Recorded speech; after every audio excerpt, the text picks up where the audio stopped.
आज हम राइबोसोम्स के बारे में स्टडी करने जा रहे हैं। तो जो राइबोसोम से संबंधित जानकारी है ये न सिर्फ स्कूल के स्टूडेंट्स के लिए बल्कि होम साइंस बीए के लिए, होम साइंस बीएससी के लिए, फिजिकल साइंस के लिए व सामान्य बीएससी के लिए भी अति आवश्यक है। सबसे पहले हम देखेंगे राइबोसोम्स क्या होते हैं। राइबोसोम्स अति सूक्ष्म दानेदार कणों के रूप में ये कोशिका में पाए जाते हैं।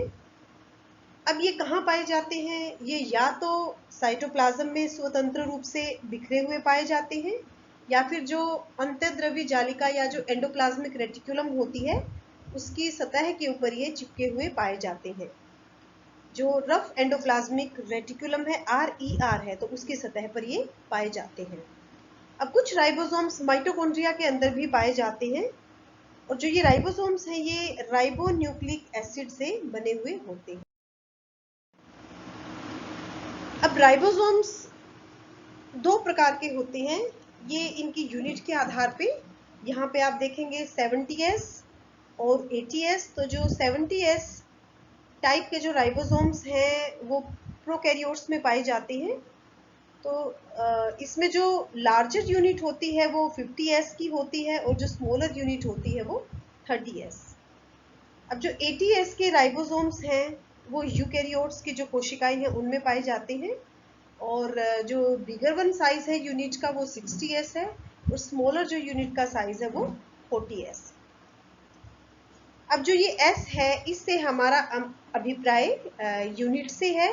स्वेडबर्ग यूनिट के लिए S शब्द प्रयोग किया जाता है। अब यहाँ पे हम राइबोसोम्स के विभिन्न कार्य देखेंगे। तो राइबोसोम्स प्रोटीन के निर्माण में मदद करते हैं और इसीलिए इन्हें प्रोटीन का कारखाना भी कहते हैं। राइबोसोम्स लाल रक्त कणों व त्वचा के निर्माण में भी मदद करते हैं। ये लार, अग्नाशय रस, आमाशय रस व आंत्र रस इत्यादि के उत्पादन में भी मदद करते हैं। अब चूंकि राइबोसोम्स प्रोटीन के निर्माण में मदद करते हैं और हर कोशिका का निर्माण है या वृद्धि है या विकास है वो प्रोटीन से ही होता है, तो कहीं ना कहीं प्रत्यक्ष या अप्रत्यक्ष रूप से राइबोसोम्स हमारे शरीर की, हमारी कोशिकाओं की वृद्धि व विकास और कोशिका विभाजन के प्रति भी उत्तरदायी होते हैं। अब जैसा कि अभी हमने आपको बताया कि प्रोटीन के निर्माण में जो राइबोसोम्स हैं ये मुख्य भूमिका निभाते हैं, इसीलिए इन्हें प्रोटीन का कारखाना भी कोशिका के अंदर कहा जाता है। कोशिका का लगभग 60% जो टोटल प्रोटीन है ये राइबोसोम्स में ही पाया जाता है। अब प्रश्न उठता है कि प्रोटीन का कैसे निर्माण होता है राइबोसोम्स के द्वारा। तो सबसे पहले तो हम ये देखेंगे कि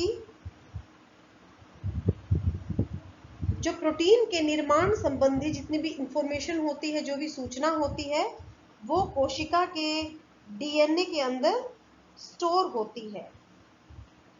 अब जो ये कोशिका के डीएनए में जो ये इंफॉर्मेशन है विभिन्न टाइप के जो प्रोटीन्स हैं उनके निर्माण संबंधी, यह मैसेंजर आरएनए के द्वारा ट्रांसक्राइब की जाती है और जो मैसेंजर आरएनए के ऊपर ये प्रोटीन के निर्माण की सूचना है, ये अमीनो एसिड्स की जो कंस्ट्रक्शन से रिलेटेड जानकारी है ये 3 न्यूक्लियोटाइड के सीक्वेंस से निर्धारित होती है जिसे हम कोडोन कहते हैं।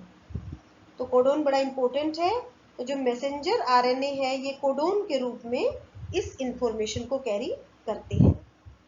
अब जो दोनों यूनिट्स है राइबोसोम्स की, ये मैसेंजर आरएनए के दोनों तरफ यूनाइट कर जाती हैं, जुड़ जाती हैं और जो मैसेंजर आरएनए है वो बीच में होता है और इसी समय जो मैसेंजर आरएनए है इसकी जो इंफॉर्मेशन है इसकी डिकोडिंग की जाती है और आप कह सकते हो जो इंफॉर्मेशन है उसकी ट्रांसलेशन की जाती है और जो ट्रांसफर आरएनए है वो कोशिका द्रव्य में से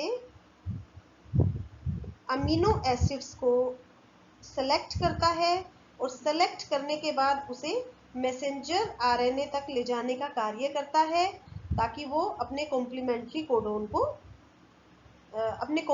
कोडोन के साथ जुड़ सके।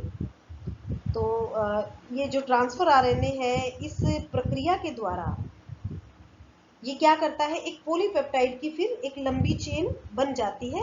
और हम सब जानते हैं कि जो पॉलीपेप्टाइड चेन है, ये विभिन्न प्रकार के अमीनो एसिड्स को जोड़ के और एक नए प्रोटीन का निर्माण करने का कार्य करती है।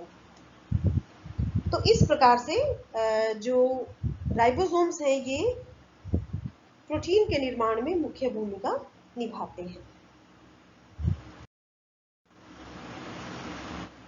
अब यहाँ पे फिर से आप देखेंगे, इस डायग्राम के द्वारा हमने यही सब चीजें दर्शाने का प्रयास किया है।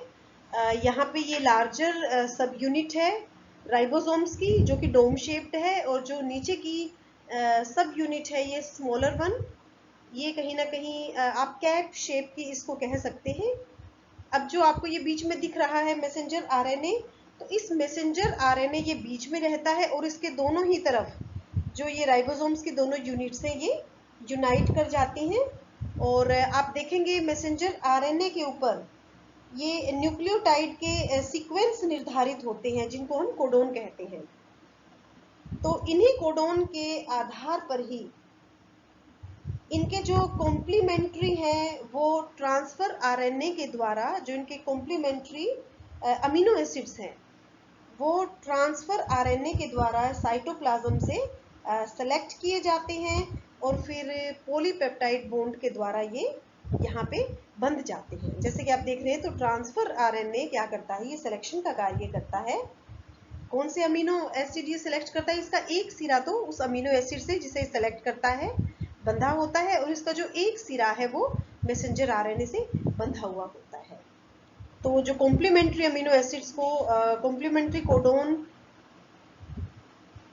का ध्यान रखते हुए ये सेलेक्ट करता है, और इसके बाद जो लंबी चेन अमीनो एसिड्स की बनती है, उसको हम पॉलीपेप्टाइड चेन कहते हैं। और इसी पॉलीपेप्टाइड चेन के द्वारा ही फिर अलग अलग प्रकार के प्रोटीन्स का निर्माण होता है। तो इस प्रकार से जो राइबोसोम्स है, वो प्रोटीन के निर्माण में मुख्य भूमिका निभाते हैं, और यही प्रोटीन हमारे जीवन का आधार है। ये न सिर्फ हमारी नई कोशिकाओं का निर्माण करता है, बल्कि हमारे वृद्धि में, विकास में, हमारे शरीर की टूट फूट में, मरम्मत में, सभी चीजों में ये अपनी मुख्य भूमिका अदा करता है। तो इसी के साथ ही जो हमारा राइबोसोम्स से संबंधित जो टॉपिक है, ये हम समाप्त करते हैं। और अगर कोई भी सुझाव है, तो हम तहे दिल से उस सुझाव का स्वागत करते हैं। सुनने के लिए धन्यवाद।